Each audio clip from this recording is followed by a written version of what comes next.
will show us something impressive with Optimus in the next 6 to 12 months. Impressive enough that people will wake up and they'll say, now is the time. Now is the time. I got to place my bet on robots. And there's only one way to do it if you're a retail investor. It's Tesla.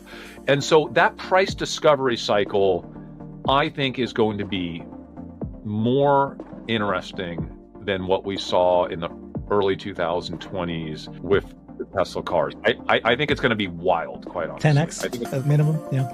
I think so. I think it has a shot at that. I absolutely do. Transparently, again, at today's current valuations, 8 figures invested in each of the 2 private companies. So we have Apptronik in Austin, and that's backed by Google DeepMind, and we have Figure in San Francisco.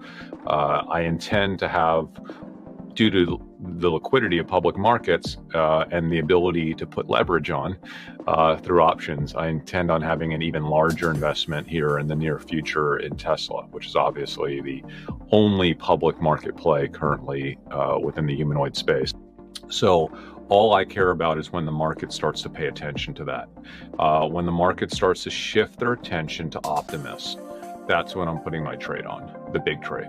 And I can tell you that our research shows that since Tesla's IPO in June 2010, 90% of Tesla's gains have come during 5% of the trading days. So that's just less than 13 days a year on average. Basically, you wake up every morning as a PM, and what you're going to find during the day is that Tesla is going to be either not doing anything or it's going to be down. And you better be there to explain to your clients, well, why do you own this company? It's not going anywhere. It's got all this headline risk. It's got management risk, presumably. Right? All of these things you have to deal with.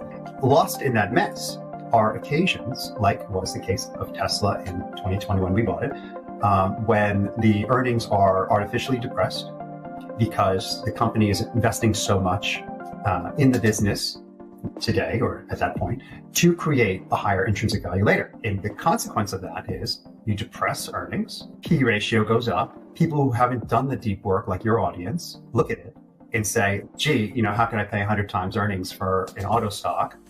And they just miss the whole thing. For me, that's the fun part, right? I like to uncover opportunities where maybe other people just haven't done the work because they're too lazy or they don't understand the situation. That kind of misunderstanding often happens in the world of growth companies because of that dynamic at play.